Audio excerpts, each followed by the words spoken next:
Hello everyone, कैसे हैं आप सब। देखिए, एक स्टॉक ऐसा है जिसकी इतनी डिमांड आई कि मुझे नहीं लगता ये आज तक किसी स्टॉक की इतनी डिमांड आई होगी। वो है टाटा स्टील बीएसएल।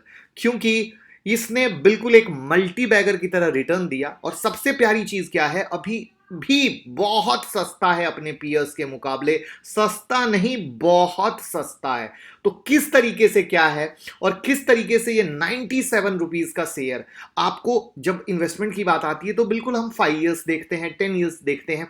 तो डेफिनेटली ये तो एक शुरुआत है, और उस शुरुआत में भी कमोडिटी सुपर साइकिल का इसे जो फायदा मिला है वो किस तरीके से मिला है, और वो तो एक शुरुआत में अगले 5 साल में किस तरीके से एक बहुत बिग गेम बन सकता है, जानेंगे सब कुछ। मैं मुकुल अग्रवाल आपका आप ही के यूट्यूब चैनल में स्वागत करता हूं। जो भी नए लोग चैनल को सब्सक्राइब करें, और रात के 8:30 बजे का शो कभी मिस ना करें, जहां देते हैं 2 से 3 ट्रेड, आप पैसे कमा सकेंगे। और स्टॉक मार्केट की किसी भी ब्रेकिंग न्यूज के लिए ट्विटर और टेलीग्राम से जुड़ जाइए, काफी लोग जुड़ के फायदा ले रहे हैं। तो आखिर क्यों इसको लगातार मल्टीबैगर कहा जा रहा है, क्यों इस स्टॉक से बहुत उम्मीदें हैं। तो चलिए पहले कंपनी से दोस्ती करते हैं, क्योंकि मेरा मानना है कि जब तक हम कंपनी से दोस्ती नहीं करेंगे, हम चीजों को या तो समझ नहीं पाएंगे या लंबा होल्ड नहीं कर पाएंगे। तुरंत में थोड़ा भी मुनाफा मिला और प्रॉफिट बुक करके निकल जाएंगे।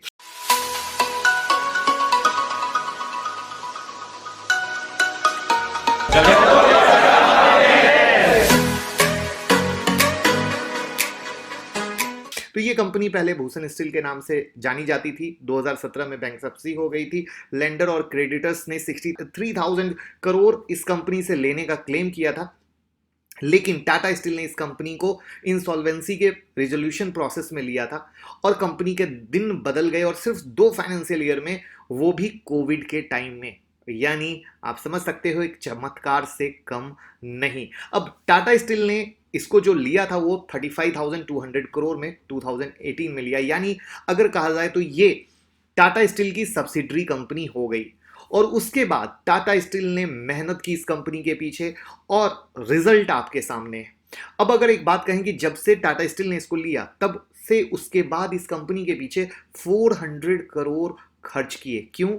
क्योंकि वो करने के पीछे कारण था capex towards safety, environment, project clearing, चीजों को एक बेहतर से बेहतर लेके जाना, क्योंकि विजन क्लियर था कि इसको एक मुकाम पे लेके जाना है। अब इस मुकाम में एक बड़ी ही प्यारी सी चीज जो मैंने वीडियो की शुरुआत में आपको बताई, कि इनका जो ग्रॉस डेट था वो 63,020 करोड़ था, और वो आज के डेट में सिर्फ 10,686 करोड़ रह चुका है। यानी 2 साल में कितना डेट इन्होंने कम कर लिया है। तो ये थी कंपनी की हिस्ट्री प्रेजेंट के साथ, शॉर्ट स्वीट क्रिस्प, कि आखिर ये क्या है, किस तरीके से आया, किसके कमांड में चल रहा है, और किस तरीके से है। अब यहां पर बात करें तो ये जो है इंडिया के largest secondary steel producing company में काउंट होती है। टॉप 3 टॉप 4 में कहा जाता है, जहां पे इनकी प्रोडक्शन कैपेसिटी जो है वो 5.6 मिलियन टन पर एनम है। और यहां पर अगर इनके मार्केट शेयर की बात करें तो स्टील फॉर अप्लायंस मेकर में इनका मार्केट शेयर 50% है, और हार्ड एंड टेम्पर्ड स्टील में इनका मार्केट शेयर 55% है। और जो यहाँ पे इनको मार्जिन अच्छा मिलता है वो अप्लायंस मेकर स्टील में और टेम्पर्ड स्टील में इनका मार्जिन बहुत अच्छा है, जिसके कारण इनका प्रॉफिट बहुत अच्छा है। जैसा कि वीडियो की शुरुआत में कहा था कि कमोडिटी सुपर साइकिल से इन्हें बहुत फायदा मिला है। अब अगर आप कमोडिटी सुपर साइकिल नहीं जानते हैं तो इसकी वीडियो मैंने बनाई है, जरूर देख लीजिएगा।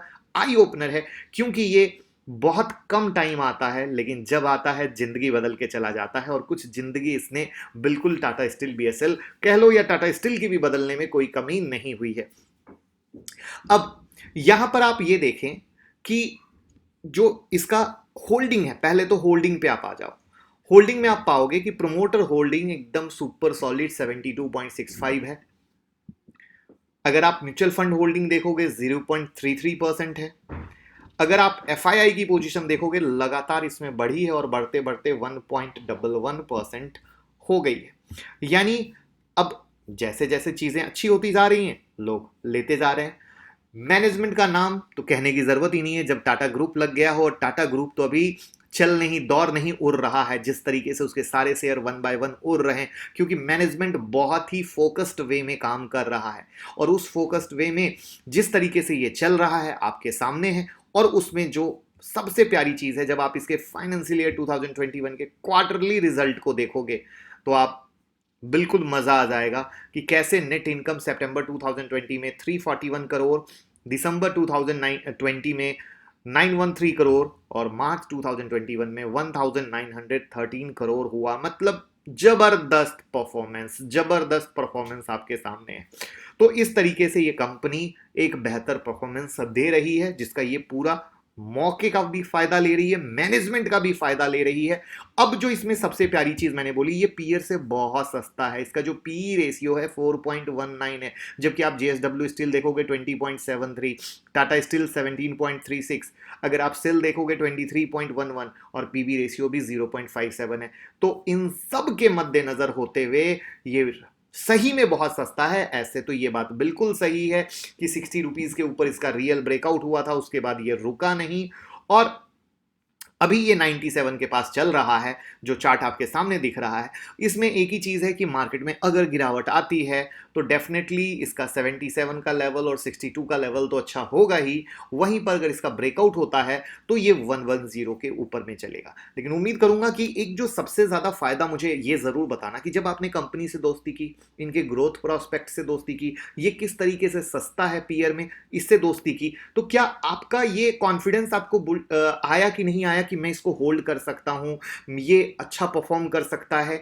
ये बहुत ज्यादा हेल्प करता है लॉन्ग लास्टिंग होल्डिंग में। तो आपका क्या व्यू है? क्या ये एक सच्चा मल्टीबैगर है? क्या ये आपका सच्चा साथी है? कमेंट बॉक्स में जरूर बताइएगा और प्यार देना मत भूलिएगा, क्योंकि बहुत डिमांड की है आपने इस स्टॉक के बारे में। Thank you so